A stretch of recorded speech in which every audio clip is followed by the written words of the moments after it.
नमस्कार, संपूर्ण भारत न्यूज़ देख रहे हैं। इस वक्त मैं मौजूद हूँ एसडीएम ऑफिस के बाहर। आपको बता दें, एएचपी और आरबीडी यानी कि राष्ट्रीय बजरंग दल और अंतर्राष्ट्रीय हिंदू परिषद की तरफ से कुछ महत्वपूर्ण अधिकारी आए हैं एसडीएम ऑफिस और विज्ञापन देते हैं जंतर नियंत्रण कानून को लेकर के।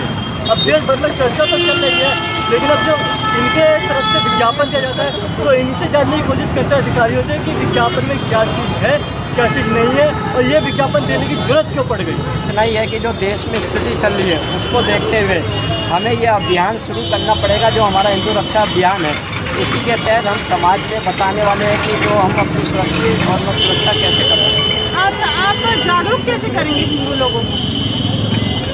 जागरूक करने का जो हमारा ये अभियान है, अभी हमने देश भर में अंतर्राष्ट्रीय हिंदू परिषद जो माननीय डॉक्टर प्रवीण भाई तोड़िया जी के स्थापक है, उसका नाम आपने सुना ही होगा, जिन्होंने एक अभियान चलाया कि देश भर में 1 लाख हनुमान चालीसा और 50,000 सिमटियाँ देश में कॉलोनियों में, मोहल्लों में, मंदिरों में हम जाके वहाँ हनुमान चालीसा के माध्यम में उन गली मोहल्ले के हिंदू समाज को जगाने का कार्य करेंगे, जिससे आने वाली जो स्थिति है, जैसे ये धर्मांतर करते हैं, हम हिंदू समाज को जब जगाएंगे, अपनी बहू बेटियों को ट्रेनिंग देंगे, उसके माध्यम से हमारी इस स्थिति को ना पैदा हो, उसको देखते हुए हम इस अभियान को चला रहे हैं।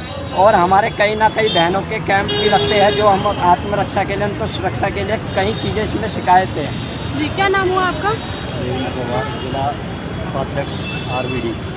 ठीक है, मेरा सवाल ये है कि अभी कुछ समय से एक मुद्दा काफ़ी गरमाया हुआ है कि रेट सेट करे जा रहे हैं, धनराशि सेट करी जा रही है। ब्राह्मण की बेटी लेकर आए 25 लाख, वैश्य की लाए 15 लाख, ठीक है, जैन की लाए 20 लाख, उसमें क्या कहेंगे? ये तो इनका पुराना काम है, फंडिंग आती है देश विदेशों में, उसको डिवाइड करते हैं और बच्चों को भेजना फुसला करके अपने कब्जे में लेकर उनको धर्मांतरण की। तो प्रशासन से डर नहीं है, सरकार से डर नहीं है कि कार्रवाई हो सकती है, उनको सजा मिल सकती है, वो सलाखों के पीछे जा सकते हैं? प्रशासन तो कोई कार्रवाई नहीं करता, वो तो ये है कि हमारे बाबा योगी की यूपी ATS आ गई थी, वो उठा के लेके यहाँ से। योगी बाबा का बोलबाला दिल्ली में ज़्यादा क्यों है? मुख्यमंत्री वो दूसरे राज्य के, यहाँ पे ज़्यादा बोलबाला क्यों होता है? योगी बाबा ने अच्छे काम कर रहे हैं, इसलिए बोलबाला यहाँ पे भी है, क्योंकि अब रेखा सरकार तो ज़्यादा कुछ कर रही नहीं है। अच्छा, रेखा सरकार और योगी सरकार में क्या फर्क है? कि रेखा सरकार काम नहीं कर पा रही है, इसलिए लोगों की मांग है कि योगी सरकार यहाँ पे आए। बाबा ने तो बढ़िया कर रखा है, अभी देखो कांवड़ यात्रा में इतना अच्छे से काम कर रहा है। हाँ, जो भी काम है बढ़िया कर रहे हैं बाबा, बढ़िया कर रहे हैं। और क्या मांगे हैं आपकी? हमारी मांग है यही है कि जो हमारे हिंदू भाई बहन हैं वो अपने धर्मांतरण न करें। ही आ गए हमारा ये प्रवीण तोड़िया भाई तोड़िया जी के नेतृत्व में, इनको ले ले। हम चाहते हैं कि अपने धर्म के हमारा सनातन धर्म बहुत मतलब सबसे ही ज़्यादा पुराना है। जी, आपका क्या नाम हुआ? जी, मेरा नाम राम प्रकाश, जिला मंत्री दयावंद अंतर्राष्ट्रीय परिषद।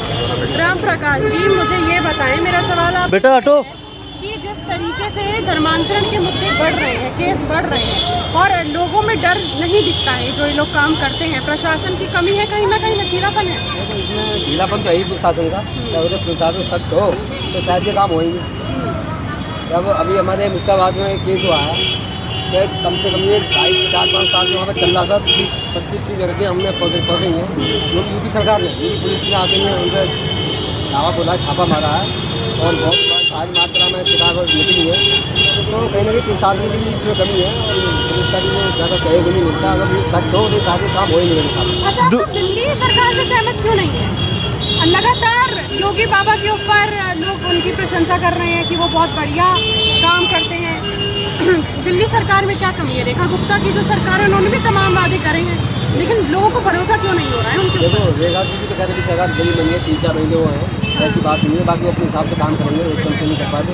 बाकी योगी जी का बोलबाला इसलिए है कि 2 बार CM बन चुके हैं, वहाँ पर जो उन्होंने काम किए हैं, सबसे बड़े गुंडागर्दी जो ख़त्म की है, उसको देखते हुए ना, तो सब लोग जो अच्छे जो बदमाश हैं, चोर चपट्टे हैं और धर्मांतरण करने वाले सब कांपते हैं। तो उनका बोलबाला इसलिए कि उनकी कार्रवाई एकदम तुरंत एक्शन लेते हैं हर चीज़ में।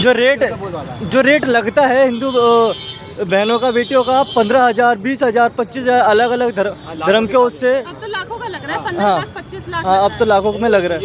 ये ऐसा है, छोटे छोटे बच्चों को बहकाते हैं, उनको लालच देते हैं, धनवान करवाते हैं, लेकिन इसके पीछे इनका वक्फ बोर्ड का भी सहायता है कि पीछे से बहुत धन डोनेट किया जाता है, मोटा पैसा बाहर से भी, विदेशों से भी, दुबई से भी, कहाँ से आता है ये सब। अभी आपने बोला कि बहक जाते हैं बच्चे, लालच दिया जाता है, सुधारेगा कौन उन्हें? आप चीज़ को कैसे सुधारेंगे? इसको सुधारने के लिए हम ये अभियान चलाते हैं। हम अपने पूरी दिल्ली में, पूरे देश में चालीसा करते हैं, और चालीसा में हम सबको यही सिखाते हैं, माँ बापों को, कि सबसे पहले अपने माँ बापों को ये चीज़ बच्चों को शिक्षा देनी पड़ेगी। संस्कृति से जुड़े रहे, जी अपनी संस्कृति से जुड़े हाँ जी, रहे। अपने संस्कृति, अपने धर्म से जुड़े हैं, और सबसे पहले अपने तो माँ बाप है ना, अपने बच्चों को धर्म के बारे में बताएं और इस चीज़ से बाहर निकालें, तब तक बच्चे नहीं समझेंगे, घर से ही समझेंगे तो बात कैसे समझेंगे। अच्छा, मेरा एक सवाल है कि हमेशा से ही भारत में एक लाइन बोली जाती है, हिंदू मुस्लिम सिख ईसाई सब आपस में भाई भाई, लेकिन भाईचारा आखिरकार नजर क्यों नहीं आ रहा है आप लोगों को?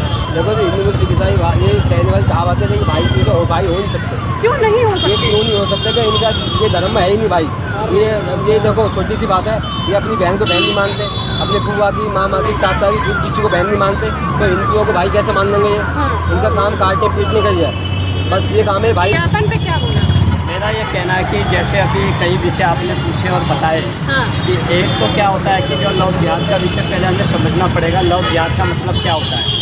लव जिहाद एक सोची समझी रणनीति है, इनकी एक योजना होती है, इनको एक टारगेट दिया जाता है कि जैसे कि इनका एक टारगेट है कि कितने पैसों में, कितने लाख में ब्राह्मण की, कितने लाख में बनिए की, कितने लाख में राजपूत की, दलित, ऐसा इनका टारगेट होता है। इनकी जो फंडिंग है देश विदेशों से, सऊदी अरब से बहुत मोटी फंडिंग आती है, तो ये जो सोची समझी रणनीति योजना के तहत ये कार्य करते हैं। और रही बात बच्चियों की, हम बच्चियों को दोष नहीं देंगे, मगर हमारे जो माता पिता हैं, हमारे माता पिता उनको बच्चों के अंदर संस्कार नहीं दे पाते। संस्कार मतलब अपने सभ्यता के अंदर, अपने सनातन धर्म के बारे में, जैसे मान लो मेरी 2 बिटियाँ हैं, मैंने बचपन से ही उनको पूजा पाठ अपने धार्मिक कार्यक्रमों में लगाया, और अपने गली में एक हनुमान चालीसा चलाते हैं, तो चालीसा के माध्यम से जो बच्चे इकट्ठे होते हैं, उन्हें पीछे का ये पता होता है कि हाँ हमारे साथ क्या होने वाला है। जब तक हम इन चीज़ों में नहीं डालेंगे तो ये ऐसी घटनाएं होती रहेगी। और दूसरा विषय है कि हमने एक ज्ञापन दिया है, जनसंख्या नियंत्रण कानून का एक ज्ञापन है, जो देश भर में ये ज्ञापन चलने वाला है।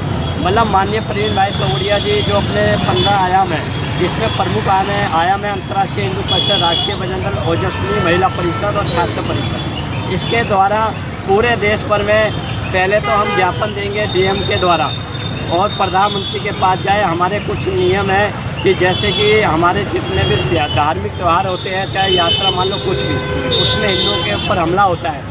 दूसरा अपना, हम कोई भी अगर त्यौहार बनाते हैं तो हम वो त्यौहार अपनी यात्रा नहीं निकाल सकते, ऐसे ही अपना आगामी जैसे कार्यक्रम हो गए।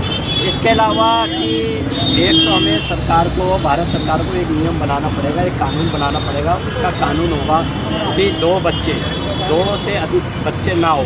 इसके अलावा शादी भी एक ही शादी करे हो। मतलब मान लो कि जैसे इनके में होता है कई शादियाँ करते तो इस जनसंख्या बनने का एक उनको मौका मिल जाता है। 2 बच्चों के साथ उनको सरकार की सुविधा बंद कर दी जाए, उनको वोट का अधिकार बंद कर दिया जाए, उनको किसी भी प्रकार की कोई सुविधा नहीं दी जाए।